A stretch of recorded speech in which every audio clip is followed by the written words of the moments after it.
Tonight on CTV, with the Omicron variant making its way around Colorado, find out the effects on businesses and what Governor Polis is looking to do about it. Plus, as semesters end, course evaluations begin. Find out the impact your evaluations have and how much of a difference it actually makes. That's here on CTV, Channel 11.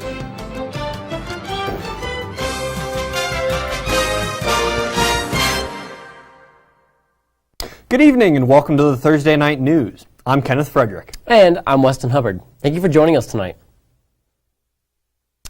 The Fall River entrance of Rocky Mountain National Park will be remaining closed after a park ranger exchanged gunfire with a suspect Wednesday morning. The park ranger came into contact with two people around 10:15 in the morning who were reportedly involved in a vehicular pursuit earlier that day. One of the suspects proceeded to open fire, hitting the officer who was protected by his ballistic vest, and the officer returned fire, injuring one of the suspects.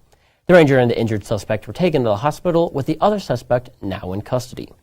However, the area will still remain closed due to the scene needing to be investigated. Mcclellan's Brewing Company is closing after 6 years in the Fort Collins brewing scene. The brewery has struggled through COVID until the increased number of cases started in the summer. Inflation was a major issue for the business. Tom Landy, the brewery's financial backer, told the Coloradoan that without pre-pandemic levels of disposable income, they're losing business to restaurants. But inflation was not what ultimately claimed the ale makers. The pandemic was a major factor in the closing. COVID is still having impacts all over the state, with the Omicron variant being the most recent threat. Since the variant showed up in Colorado a week ago today, it is some Coloradoans, including Governor Polis, taking steps towards relieving the impacts of the new variant. Weston with more on this. Thanks, Kenny. The Omicron variant of COVID-19 continues to have many questioning how worried they should be. Governor Polis seems to know exactly what to do.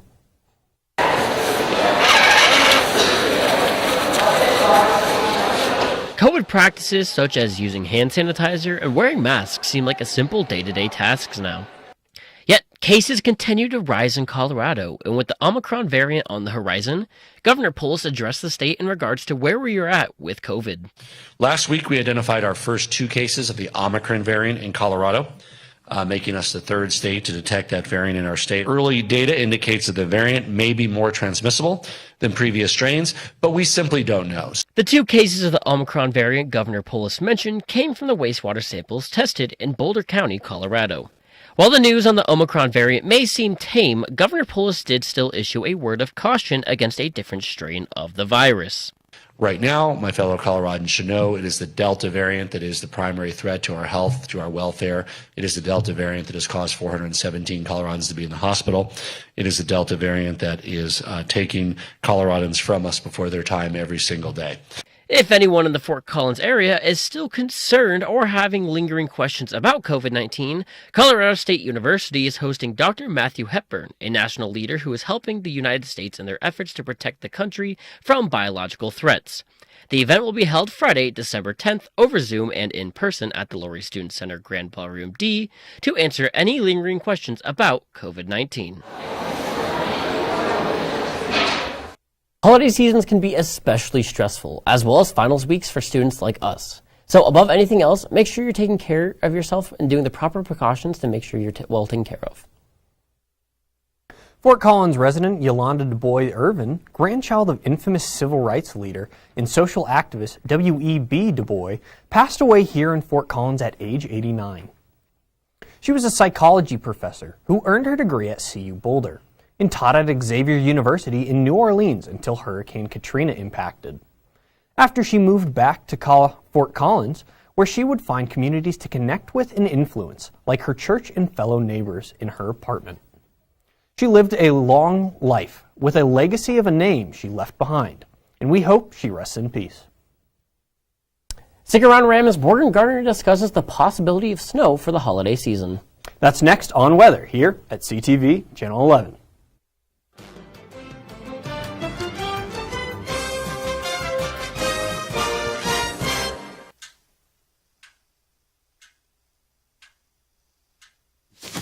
Awkward. Do I look familiar? I should. You might remember me from here. Here.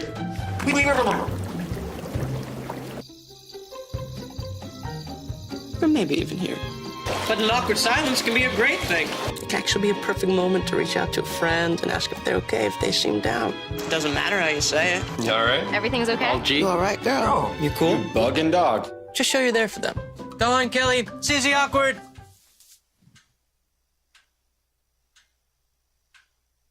Hey, you haven't really been yourself lately. Are you okay? Find out how you can help a friend with their mental health at seizetheawkward.org.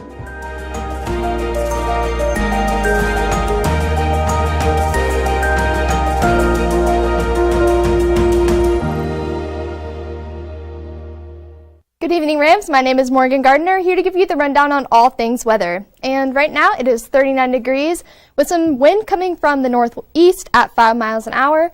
And we have a big possibility for snow at 17% and a little bit of clouds helping out us get to that pretty low temperatures about in the 20s tonight. And as we go into our overnight lows, we have a couple of pretty significant numbers across the board. Telluride at 13 degrees, Gunnison at 21, and Craig up there at 14, giving us the lowest temperature of the evening. The highest temperature of the night, though, goes to Lamar at 39 degrees, making for a pretty chilly evening over in the Western Plains. And tomorrow's highs are pretty similar to what we saw today, but will be consecutively cooler, especially in the southern eastern plains as a cold front makes its way up through the area. So we have again lows in the 18 at 18 and Telluride, Gunnison at 25, Vail up here at 21, and the highest temperature tomorrow goes to Lamar once again at 47 degrees. Now, last Thursday I shared that snow would be coming within the next 12 days or so, and well, it's been a week and we still have no snow. However, the mountains will be getting snow tonight through Friday, and a considerable amount too. A cold front will spread across the Continental Divide and make its way northeast by Friday afternoon.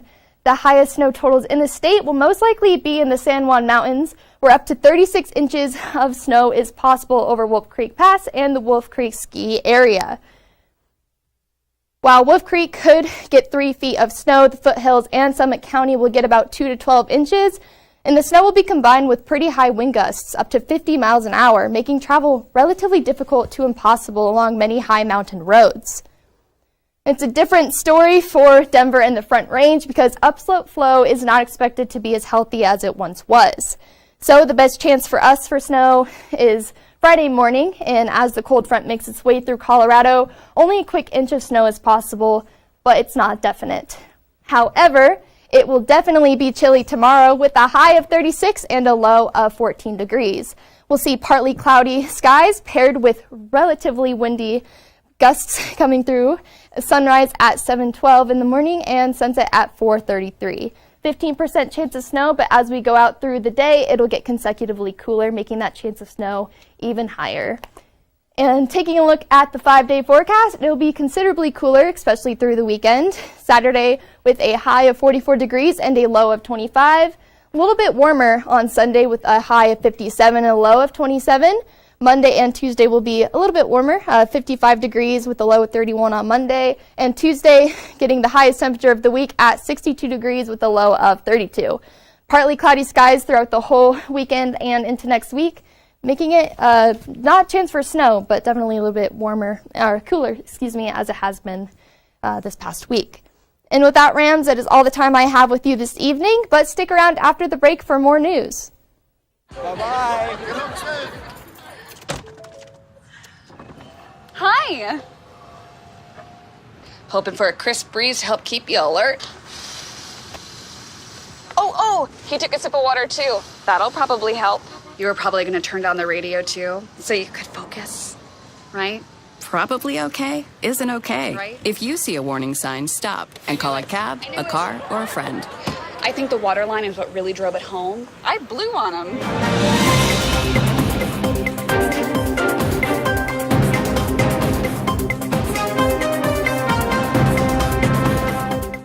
Welcome back from the break, Rams. Thanks for joining us again on CTV News. These last few weeks, you may have had teachers repeatedly asking you to fill out course surveys. But what exactly are they, and why are they important? Course surveys are a staple of finals week. Every semester, teachers have to ask their students to fill out an evaluation for them and their course. But how many students actually take the feedback surveys? Ever since they were swapped from paper to online in 2018, rates of completion have drastically fallen. Essentially, course survey rates have dropped astronomically, like 80%. It's because they're online, I think it's really tough for instructors to ask students to just do that one more thing on their own. Course evaluations are used by departments on campus to gauge a variety of topics, from technology accessibility to the teacher's communication skills. They provide an opportunity to highlight the strengths and shortcomings of both teachers and their courses. But why aren't students taking surveys like they used to? I feel like online it becomes pretty easy for it to get lost in the list of to-dos. I think once we walk out the door, if it's not in our Canvas list of to-dos and on our assignment page, then it's really easy to just overlook it or to say, I'm going to get to it, but then we have so many, all of us, students especially, have so many things on their plate that, it becomes a low priority for them. These critiques may not have the participation that they used to, but teachers are still adamant about their importance. Whatever it is, your voice will be heard, and if you want to see change, there's an opportunity to do that. I would say that course surveys, to me, are one of the best ways that students can collectively, without attaching maybe a face to it, but they can collectively change the classroom. The deadline to fill out course surveys passed yesterday, but maybe next semester you'll be able to make a difference in how classes and teachers are evaluated. After all those evaluations, there's good news for teachers. The state of Colorado is adding additional holiday days for its state employees, and that does include CSU staff. Whereas before the university's holiday days would start on December 22nd, they now are going to begin on December 20th. While that only adds 2 days of time off, those days are paid leave, which means the 2 extra days are hopefully getting to relax while enjoying some well-deserved paid time off. I need a break after this semester. I'm jealous of the teachers getting paid time off. I could take some paid time off. I'm just looking to be done. Just get me home. I know this Brutal's final week is coming, and then it's just I'm gonna put my feet up, relax, maybe just watch a few TV shows. You know what? But there you go. That's what I'm looking forward to. Construction on a pedestrian underpass is set to begin this week. Mountain Constructors will be the contractors responsible for the construction. The project will install a trail underpass at Timberline Road. The underpass will be a part of the future Mail Creek Trail. And the culvert on Timberline Road will also be replaced, with detours and tree removals happening as necessary. The road will remain open to two-way traffic, but lane shifts and slowdowns should be expected. Construction is expected to be completed in the late spring of next year. Fort Collins' neighboring city, Windsor, has recently purchased over 130 acres of land. The land, which was sold for over $4 million, is intended to be used to expand many facilities for the city.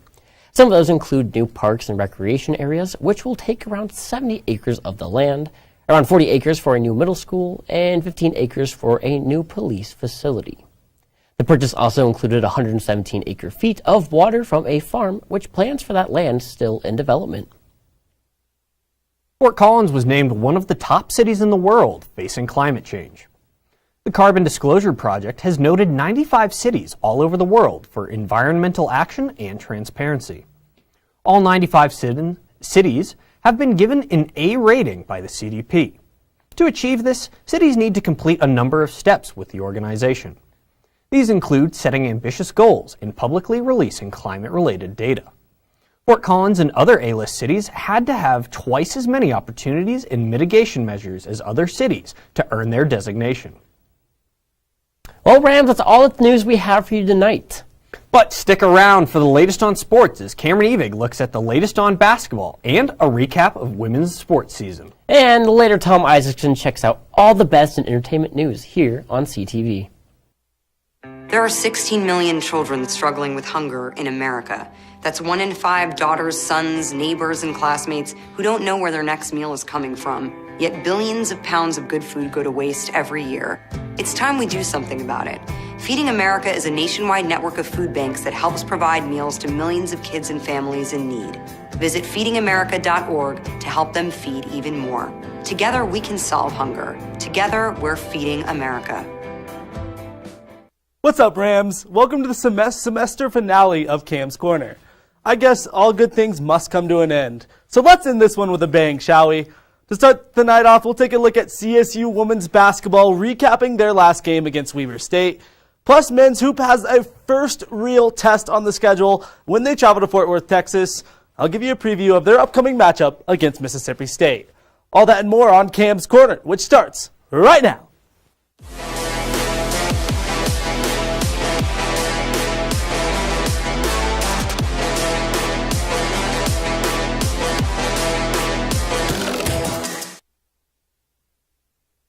Nine and 0. That's right, 9-0. Needless to say, CSU men's basketball has been rolling so far this year. And with this flawless start in mind, the Rams now embark on their second road trip of the semester, going on the move over winter break to travel south for a 3-game stint against super talented competition. Taking a look at the travel schedule, first up is a battle against the SEC's Mississippi State Bulldogs down in Fort Worth for the Neesmith Basketball Hall of Fame Classic. And after this trip to Texas, CSU shifts their focus to battle Tulsa in the same arena to close things out. And look, those 2 games lead up to the biggest challenge of all, a date in Tuscaloosa to play the 9th-ranked Crimson Tide. Now, although the Rams have to take things one game at a time, I expect CSU to be able to take down the 6-2 Bulldogs, who are coming off a tough loss to Minnesota, in addition to Tulsa, who are 5-4 on the season, with losses to teams like Oral Roberts and Loyola Marymount. I don't know who they are. And assuming they can take the dub in those, like I said, it should all combine to create a lot of excitement for what I think is the biggest game of the year for all of CSU athletics, playing the number 9 rank in the AP poll, Alabama, at their home place. Now, contrary to popular belief, Bama is no longer just a football school. They've developed a very good hoops team as well, led by third-year man Nate Oates. Right now, they sit at an impressive 7-1, with their only loss coming to a decent 8-2 Iona team. And although they took that L, the win they got most recently erased any doubt that anyone might have about them, beating formerly first-ranked Gonzaga right in the Zags' backyard up in Seattle. And obviously, that impressive dub in mind, this Alabama squad is not to be messed with. But hey, CSU wants to earn the recognition that they deserve. This is exactly the game that they need. Moving on to the opposition's roster for a sec, the Tide have a great squad all around, but their star player has to be 6'3" guard Jaden Shackelford. In the first 8 games of the season, Jaden is averaging over 19 points a game with almost 7 boards as well. His best performance up to this point has to be the marquee matchup against Gonzaga, when he scored 28 on 10 of 16 shooting. Now, CSU has competed against some solid competition this year, like the one last Saturday against St. Mary's, but if they want to become a fixture of that top 25 poll, they have to take care of business against teams like Mississippi State and Tulsa before playing the Crimson Tide. Beyond that, though, unlike what Brandon said on Tuesday, the Rams should be a top 25 team already, but a W against a squad as good as Alabama will definitely force voters to give them a spot. With that in mind, I can't wait for CSU to absolutely crush this trip and earn some respect on the national stage. And now, moving on to the women's side of things, CSU women's basketball came into their matchup in Moby Arena yesterday against the Weber State Wildcats, looking to extend their win streak to 3. And like they were expected to after their impressive showing down in Tempe for the Arizona State Classic, they did just that. Looking close into the matchup, things started off hot for the Rams, getting off to an 18-10 first quarter advantage and cruising to half with a 15-point lead. And although the Bobcats tried to make a comeback in the second half, CSU was able to hold on and come out with a 73-60 dub. It was none other than star point guard McKenna Hofschild who started off on the offensive end. Like she usually does, she led the team with 23 points and 5 dimes, while Upe Itasu also contributed with a cool 16. Next up, the Rams play CSU Pueblo at Moby Arena on Sunday before ending their non-conference slate at Northern Illinois on December 21st. Like the men, Coach Williams and crew are off to a hot start and have a great shot of going into Mountain West play at 10-1. Let's see if they can actually pull that off. Now that you're all caught up in basketball, it's finally time for my favorite segment of the show, my Ram and Play of the Week. But since we are at semester's end, I decided to spice things up just a bit and instead make this week's edition the Ram and Play of the semester. Now, although there were so many Rams I could have given this spot to, like McKenna Hofschild, Caden Camper, and the beast that is David Roddy, it only felt right that CSU legend Trey McBride receives this absolutely prestigious honor on his way out of Fort Collins. And speaking of Trey, he just got the news an hour or so ago that he won this year's John Mackey Award, which is given to the best tight end in the country. Not as cool as Ram of the semester, but okay. After this monster season, it is expected that number 85 will enter the NFL draft, and seeing how good he is, it would not surprise me if he went in the second or third round. Although he's no longer going to be a Ram, the name Trey McBride will go down in Rams football history forever. And with that, let's go to the play of the semester for the Rams, and it's gotta be Pueblo Rays Thomas Panunzio that takes the spot. You know what play it is, I know what play it is, so let's just see it. And we got Panunzio, it's CSU, it's Toledo, September 19th. Panunzio takes the kick at the 30, makes a couple men miss, including his own teammate, one behind, one in front, splits the difference, 2 offensive linemen go down behind him, puts on the burners, Panunzio's out of there, gone, 13-6 CSU. And only to think, back on that day, we still had some hope for that football season. And, well, Rams, that's it. The last episode of Cam's Cornered. I want to thank you for watching, and I will see you next year.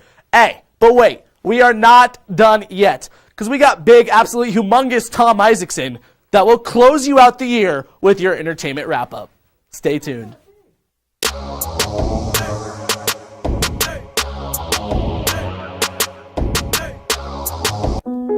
Queen is just my everything. His smile did it. His smile, his eyes, his knowledge. My landlord, he decided that he wanted me to move based on the fact that I was transgender.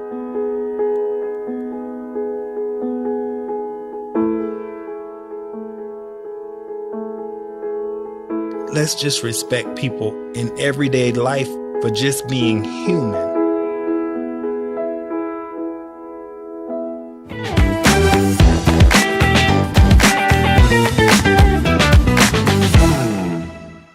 How's it going, Rams and Ram fans? My name is Tom Isaacson, and you know the drill. It's time for your Thursday night entertainment wrap-up. I'm feeling the magic of the season, and I hope by the end, you will too. So, let's get started. And tonight we start with an awesome event coming up this weekend. Many students are probably feeling stressed with finals right around the corner, so this might cheer you up. Cecil Gutierrez is conducting and directing nearly 100 musicians this Saturday in an event called Tuba Christmas. From 2 to 3 in the afternoon, musicians will be playing traditional Christmas carols in 4-part harmony. The event is open to the public and will be going on in the Oak Street Plaza right next to Blue Agave. This sounds so cool to go and check out. Now, I love riding my bike, or at least that's what I tell myself at 9 in the morning when I'm riding to class in the cold. But this last weekend, you might have done a double take, as you might have seen the big man riding around. The Santa Cycle Rampage, a now annual tradition in Fort Collins, went on this year. On Saturday, dozens of cyclists, all donning Santa hats, coats, and gloves, paraded through the downtown area to give season's greetings to the festive holiday. I'm sure this is the one time residents of Fort Collins were actually thankful for no snow, but now that the ride is over, could Mother Nature please send some down? I've been praying for Morgan to say snow, but no luck this week either. Speaking of Santa Claus, those riders look great, but they weren't the real Kris Kringle. No way. But this week, I had the amazing privilege and honor of talking to the one, the only, the real Santa. The old song goes that old Saint Nick is coming to town. But for residents in Fort Collins, Santa Claus is already here, setting up shop right here in Old Town Square. Well, the thing that Old Town does for Santa Claus is he gives me a home away from the North Pole so that I can come down here and personally visit with the children, where I get a chance to have a nice little workshop. It's in a very decorative area, a very festive area, and I think it's fun for the children and the parents. Traveling all the way from the North Pole, Kris Kringle has a home away from home here in Fort Collins. With decorations made by the famous Mrs. Claus, entering the workshop is a truly festive experience, which is something a lot of people need after nearly 2 years of pandemic. I knew that the adults would be a little bit concerned seeing Santa in person and not being sure of that. So when I knew you all have to get those immunizations right, and they give you kind of an owie in the arm, because I decided I'm going to get that first shot, that second shot, and that booster, and by golly, did my arm get sore. And to keep the magic alive, Santa is making sure everyone feels comfortable and in spirit. One of the things that I just so much want them to know, because they've been homeschooling, and they've been going back to school, and they've been homeschooling, they've had to wear masks. I think the thing that I want to tie off of when I see children that have a chance to come in and visit with me, that I want to reassure them that one thing for sure, Santa's here, we still love you, we're still up there for you, and Christmas is not canceled. 1, 2, 3, Merry Christmas! It's so awesome to see Santa here in town, and it was really cool to get to talk to him. Being in the Old Town Workshop and the ice skating rink, it was just so much fun. Now again, if only old Saint Nick would drop some snow from the North Pole. Okay, I hope this doesn't cause any controversy, but my favorite Christmas movie is, without a doubt, The Polar Express. And the famous train has a route right through Colorado. The Polar Express is running an authentic experience in Golden, Colorado at the Railway Museum. Normally I'd say that I'd want to try it out, but it's already sold out in only a few days. It still looks amazing, offering hot chocolate, yes they got it, singing, cookies, and some other fun reenactments.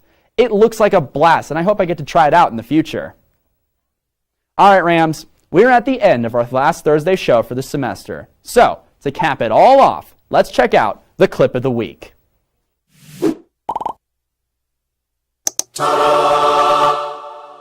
Now, I'm going to spoil the clip for you and just go ahead and say everyone came out okay. But if you're a racing fan like me, this might be one of the most terrifying things you have ever seen.